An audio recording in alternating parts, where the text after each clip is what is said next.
From Fox 8 Sports, this is the Overtime Podcast.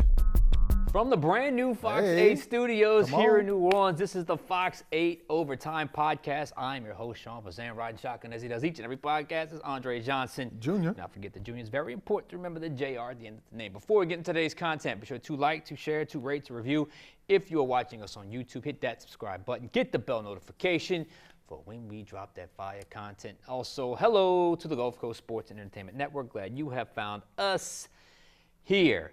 It is Wednesday, a monumental day, a huge day for Fox 8 in the city of New Orleans. If you are a viewer of Fox 8, you notice a lot of changes going on. We told you about this on Monday, Andre. We're going to get a new studio. This is not the new permanent studio in terms of the podcast, but this is one of the studios we have for Big Fox 8, and we were able to use it here today. So welcome. It's a new look to the show. And I don't know about you, man, but I'm feeling kind of good. It's a new beginning. Look, we love the old building, but it was probably time for a change, and now we're here. What y'all think? Looking pretty good. Check us out. Yeah, I'm excited because we've been hearing, you and I, when we get to the new building this, when we get to the new building that. We've been hearing that for months. So to finally get into the new building, it's cool. It's a lot of new things, which makes it exciting. If you look really deep, we have some brick. There's the brick. There's some brick back there. So I know we got rid of our old brick, but real deep back there, there is still, some new brick. So I'm excited. Yeah, this is actually the NOLA Now set. So we'll probably be using this quite a bit for the podcast until the podcast studio gets built again. It's a huge endeavor, years in the making to get us over here. And it was a huge day, a monumental day for Fox 8. Nostalgic day to say goodbye to the building. It's not that far away. It's like a block and a half away from us here. It's only if you really wanted to, you could literally jog. like 90 seconds away from here. We're right next to the 504 Golf. So there's a lot going on this little stretch on Howard Avenue here, right smack dab in the middle of the city of New Orleans. So we are closer to the Superdome, which is where the Saints play. It is Wednesday in the city. A rainy day. Hope you all are doing okay in the city of New Orleans if you got caught up in that rain. I know there was a lot of damage out there, a lot of impact out there, so hopefully everyone is safe and sound. But a familiar topic popped up late Tuesday night. Before we get into that, how you feeling today? Feeling good. Like I said, a lot of new stuff going on, and I feel like a mover because, we're moving monitors over. We're moving a lot of electric stuff over. So, it's been a busy day for sure, busy week, but we're here now. Yeah, and look, any new construction, new buildings, some kinks to work out. We're getting there.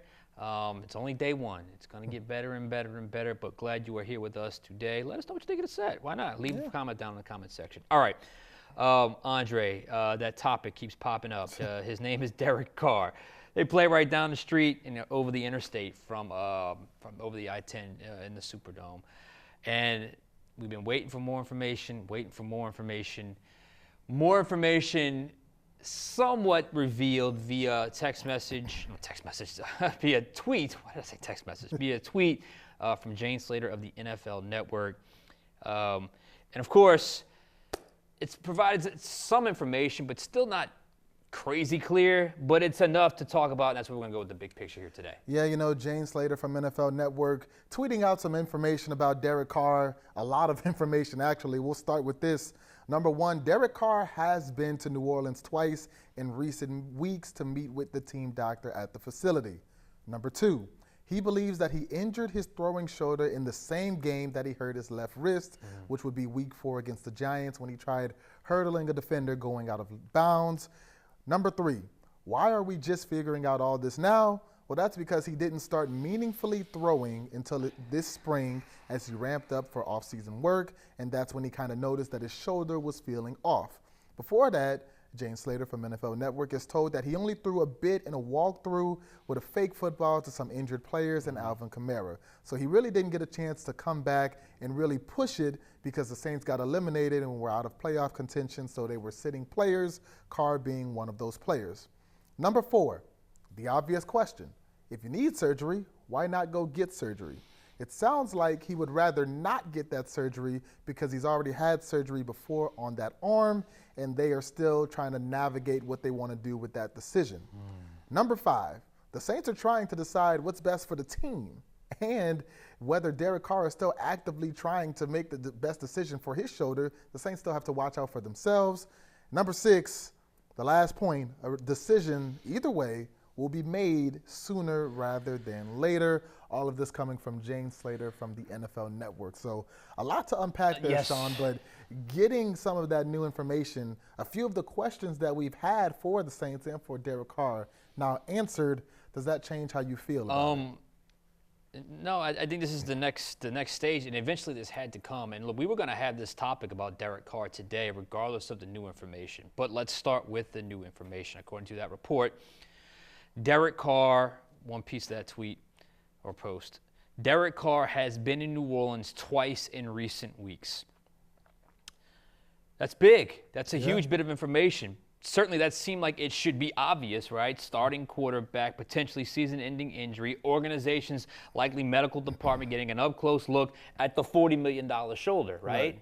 That seemed pretty obvious. The fact that it took this long to even confirm that, but whether or not he was physically ever in New Orleans since the development of the shoulder injury only highlights to me how strange and how awkward this whole situation has been between quarterback and team. Certainly there were personal reasons for why there was perhaps a delay in the return to New Orleans, which came to light in a church service in Las Vegas, which Derek Carr spoke about. Everyone understands that. Everyone has spoken about that. Everyone can certainly empathize with that. But now with that out of the way, it's time to truly get down to business. And it's a roundabout way what that long-winded tweet was about. And figuring out, the bottom line is this: what can Carr do this season? What is he going to do this season? Is he going to play this season for the New Orleans Saints? They also said they believe it happened in the game where he hurt his wrist, but didn't truly realize it, if I'm comprehending that correctly, till later in the spring. Fine. At this point, I'm past the point of, oh, that looks weird, that looks fishy, that looks this, that looks that. You can't fake an injury in the NFL. You just can't. There's too many protocols. There's too many guardrails in place. So you can't fake an injury. And I'm past the point of strange timelines and weird optics because, like I said, at some point what truly matters is Carr going to play? Which brings me to this. The report stated that Carr is trying to avoid surgery. That's an important piece of the puzzle here because if Carr is truly trying to avoid surgery, then, if you just take it for what it's worth, that must mean he is holding out hope that he can play.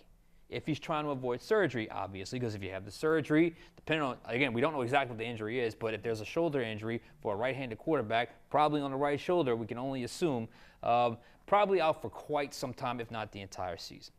Okay, that's fine. That's great if he's trying to do that. The Saints have already paid him. They've already restructured him. They've already said Carr is the starter if he is healthy. Clearly their plan, at least tentatively, the plan A, hopefully, or tentatively, whatever, is to schedule to go with Derek Carr. But here is where that line of thinking can become an issue. A, you can't just say, I'm trying to avoid surgery. There has to be some assurances that Carr can effectively do the job without surgery. Right. That's great if you battle through it, but if it's obvious you aren't the same player and can't effectively use your arm in a way that helps this team, then what use really is he to the organization? Also, let's just say for the sake of argument that he can go through it every time there's an issue on the field in that situation where, let's say he battles through, my shoulder's fine, I think I can do it. They see it, they say, okay, they agree. Well, every time there's an issue on the field, we can't have a built-in excuse. Yeah. We cannot have a built-in excuse for ineffective play because of a shoulder injury, which now everyone knows about, and if he battles through it, yeah, you can get some credit for battling through it, but if you can't always have the excuse ready every time there's an issue. Every time you're battling through and doing something good, you're the hero, but every time you battle through and do something bad, oh, well, you got the shoulder excuse. You can't really do that. So if he decides that he can battle through it, then both sides, that's key, both sides have to agree that despite his shoulder, whatever, not being great, he can still effectively execute the offense, a brand new offense, I might add, in a way that gives the Saints the best chance to win, regardless of his contract status, over the other options on the team, which is also important because regardless of how much you hate him, he is the best option on the team if healthy. We all understand. We all know that. We all understand that. But there's something else. And I know I'm being a little long-winded here, but we got to. It is what it is. It's Derek Carr. And I was ready to make this point even before this latest Carr update, and it's simply this. This cannot drag. This cannot still continue to be the indefinite timeline. They alluded to it at the end, sooner rather than later. Hopefully that is the truth. It is dragged out long enough, Andre. It is dragged out long enough. The Saints have to know what way they are going at quarterback very, very soon. This is not hard. This is not rocket science. This is obvious. But anything about this whole situation, nothing about this whole situation has taken the logical path. It's been a weird, winding road. Mickey Loomis said the team is waiting for clarity on Derek Carr's shoulder issue. He said that the day before the draft, which was April the 23rd. Well, even if we're being generous and giving the team the latest possible date on which they could have found out about the Carr injury, which would have fallen between, if you take Kellen Moore at his word, April 1st was when he said he was excited to see him. Then April 11th was when news dropped that he can't go. So somewhere in between there, probably before that, but maybe not. But we're going to give everyone the benefit of doubt on this. Today is now May 7th, depending on when you're watching this. That is now over a month of waiting for more clarity. Very likely or very possibly longer than that. That waiting must end. Regardless of what direction they go, the waiting has to end. This never-ending slow drip of information that may or may not even still make sense. I'm not sure how much more you feel like you know more about the situation when it comes to Derek Carr after that tweet. I mean, a little bit more information, but not everything. Serves absolutely no purpose whatsoever anymore. No one benefits. Not Carr, not the Saints. I mean, I mentioned Kellen Moore a minute ago. Think about Kellen Moore in this situation. Oh, my goodness. Think about Kellen Moore in this situation. Coach. Brand new head coach, young guy, former quarterback, finally ready to get through all of the long hiring process, then free agency, then the draft, and then you're finally able to get to on-the-field stuff, which is truly what you want to do if you're a head coach. This is what anyone wants to do. They don't want to do all the other stuff. They want to get on the field, talk football, play football, coach football. And you have this bizarre situation, which gets more and more bizarre by the minute, with your franchise quarterback hanging over your first ever coaching opportunity. The Derek Carr situation should have been solved. That's obvious. It should not have lingered this long, but here we are. So if we're talking timelines, this fiasco must end by the time OTAs begins with all the players on May 20th. May 20th, Tuesday. That has to end by then. By then, everyone should be crystal clear on Derek Carr's health status, where Derek Carr stands. This situation cannot linger over this organization indefinitely. And at some point, the call must be made. Either he's here or he's not.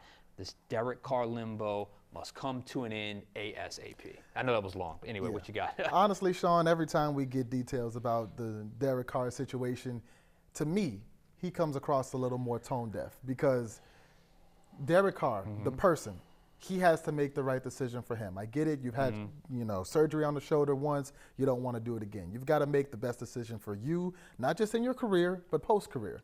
Best decision for your family, all that.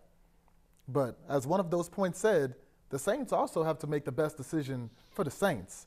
And Derek Carr, not trying to downplay his ability as somebody who cannot hit a moving target from 60 yards away, Derek Carr is not Patrick Mahomes. He's not the kind of player that your organization will wait for. At some point, Mickey Loomis, Kellen Moore, Doug Nussmeier, the New Orleans Saints, they have to, and they may make a decision like, hey, this guy doesn't know what's going on with them. We can't wait for him. And if we're being honest, that process began last month in the NFL draft, April 25th for the second round, when they drafted the quarterback out of Louisville, Tyler Shuck.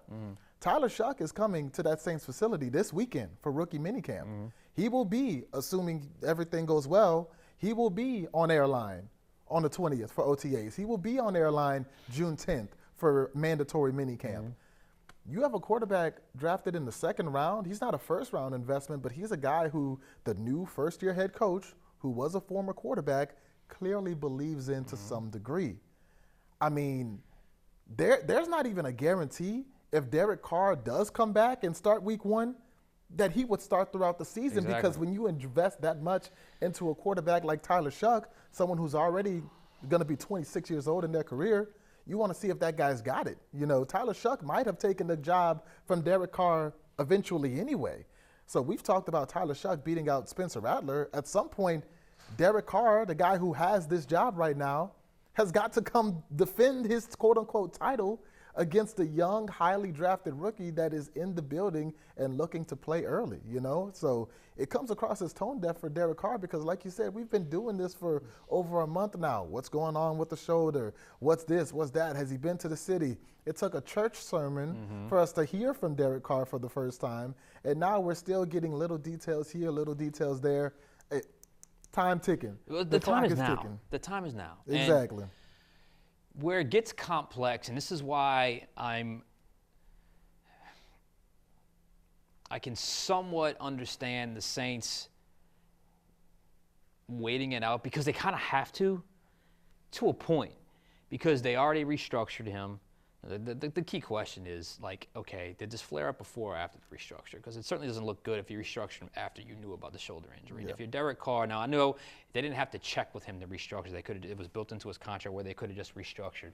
Derek Carr, if he had this information and withheld it, obviously that's a horrible look for him as well. But the problem is this. Let's just say you've reached that point. Because, look, at most he's a quarterback one more year here anyway, at the most. So what can the Saints do in this scenario with Derek Carr if they decide, you know what, the shoulder's worrisome, the shoulder's bothersome, we're not sure what his status is, we can't wait forever, we're going to turn our attention to Tyler Shuck and Spencer Rattler, and let's just roll with this new era and these young guys that are here, this other guy's out there. I mean, like the fact that it had to be leaked that he came to New Orleans, to me, only, like I said before, only exasperates the just total, like, okay, the disconnect, quite literally, between West Coast and down south here when it comes to Derek Carr, City New Orleans Saints organization. But what do you do if you're the Saints? Because if there is a legitimate shoulder injury, especially if he has surgery, all bets are off. He's out. Yeah. Okay. But if it's one of those situations where, okay, well, I threw a little bit better this week. Let me wait till next week. Let me try again. June rolls around. Let me keep trying. July. Let me keep trying. See how it goes. That's you don't have that kind of clout anymore. You don't have that kind of presence anymore. You don't have that kind of like I said, when Drew could pull that. Yeah. Derek cannot pull that. That's just what it is. So if you're the Saints, and you basically have this idea or this, call it a deadline in mind in terms of when you want to feel like, all right, either we're rolling with option A and Derek Carr, or we're rolling with option B, this Tyler Shuck, Spencer Rattler show. Once you reach that point and it's option B, if that's the way they have to go, then what do you do with Derek Carr? Because you can't just cut a guy that's injured. I know there's some different ways you can go about it. I know there's injury settlements, that sort of thing. Do you just put him on IR and say, you know what? Look, man, we tried. We did our best. We were trying to be open with you. We were trying to be patient, trying to figure it out. This just took too long. We got to put you on IR. And then basically that means Derek Carr doesn't play this season, because IR before the season means you're done. Right. Do you do a PUP situation where before training camp starts, he goes on physically unable to perform list and it buys you some more time there? But even that, doesn't it feel like if you go that route, it's just hanging out there? Yeah. Because I don't think I've seen a topic that makes Kellen Moore more uncomfortable than when you bring up the name Derek Carr. You see it in his face, you see it in his body language, and if that is still lingering out there, then that's just, as we know how the clock works. We're going to keep asking whenever the situation calls for it. So, if you're the Saints, I think the option is, I guess you could post June 1st cut him if there's some kind of injury settlement, which I think would probably be the cleanest way to do it. If it's even if he doesn't have surgery, but you're not sure when he's gonna get back on the field, that's no good. That's no good anymore. If your shoulder's good and you can get back on the field in a reasonable time to be with your guys and learn a new offense, that's really where the organization needs you. If not, then turn to the young guys. IR is probably the option he wants to get to the least, but when you have a shoulder issue and they can't trade you, you miss the season, you go on IR. Could you imagine if for some reason Saints get frustrated, they decide to move on, do a post-June 1st cut, then all of a sudden he's free to sign wherever, and there he goes, pops up and signs and plays for another team. All of a sudden the shoulder got better, and, Right. and voila. If you're the Saints, you would have to protect your asset in that situation, and just if he can't play for us this season, if we can't trade him, maybe he ain't playing for nobody. Yeah, and you mentioned the Carr conversation seemingly making Kellen Moore feel a little uncomfortable. Imagine once we get to rookie minicamp, OTAs, training camp, where it's not just the head coach that the media can talk to. It's going to be Alvin Kamara. It's going to be Chris Olave. It's going to be Tyrann Mathieu. And these are guys that clearly didn't know what was going on with Derek Carr, because we did the podcast on Cam Jordan. And Cam Jordan saying, man, if we got a healthy Carr for 17 games, we'll be good. Legit the next day, I think, was when the next news day broke. So clearly he didn't know that he did not have a healthy Derek Carr. So, it's just, it goes beyond just Carr and Kellen Moore. It's going to affect the entire organization. And honestly, it doesn't make sense from Carr's point of view either, because if you're Derek Carr, if you look at the 32 teams in the NFL, I can think of 2 that Derek Carr can probably walk on to and start day one.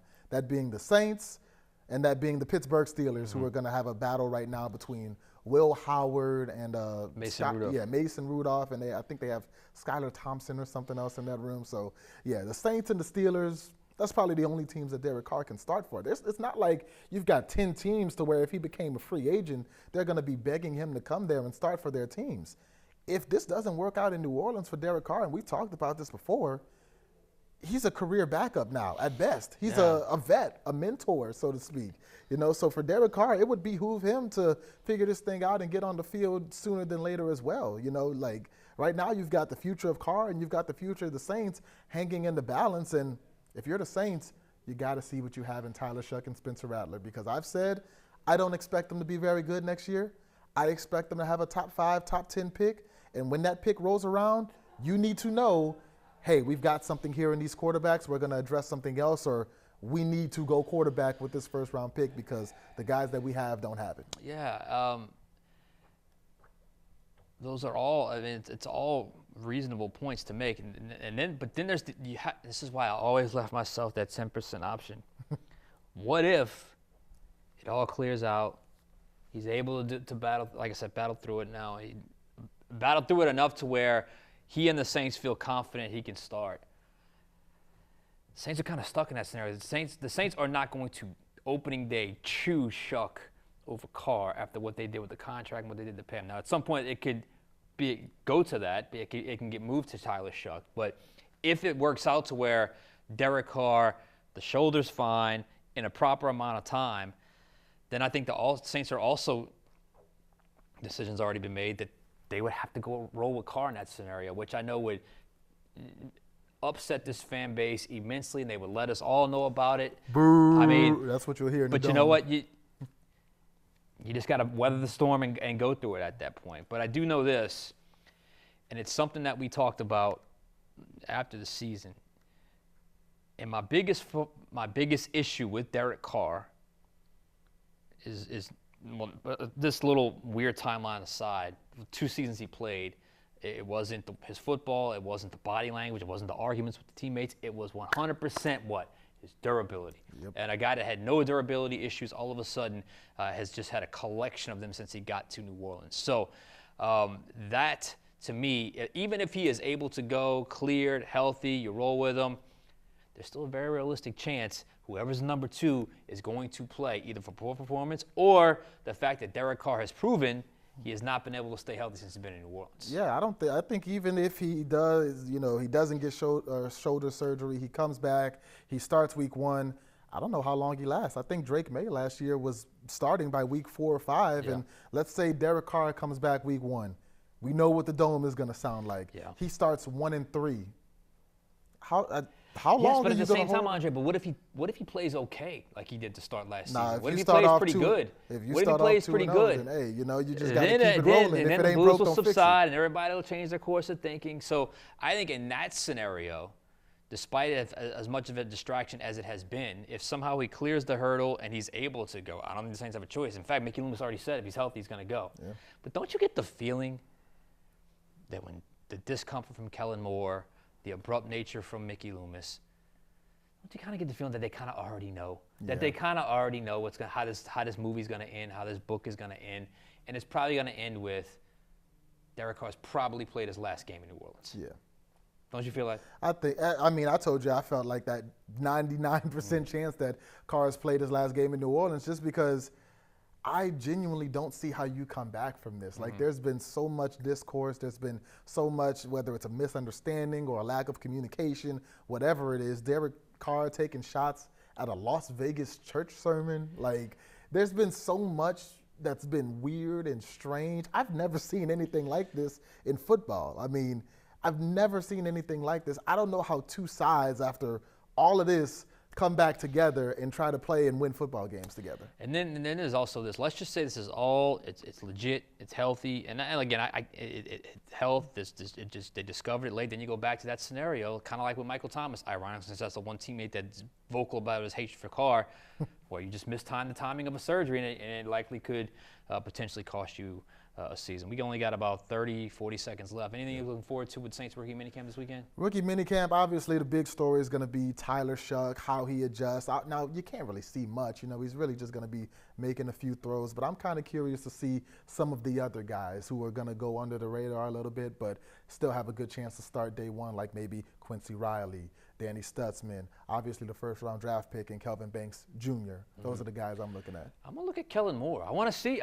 We've had basically the same style of practice for 2 decades. I want to see a new look. I want to see a new feel. I want to see how he interacts. We've seen this press conference version of him. I want to see him on the football field. So I'll be watching Kellen Moore as well. Speaking of that, we got to get out of here. Hope you enjoy the new digs. We'll be back here on Friday. For Andre Johnson Jr., I'm Sean Fazende. We'll catch you guys next time on Overtime.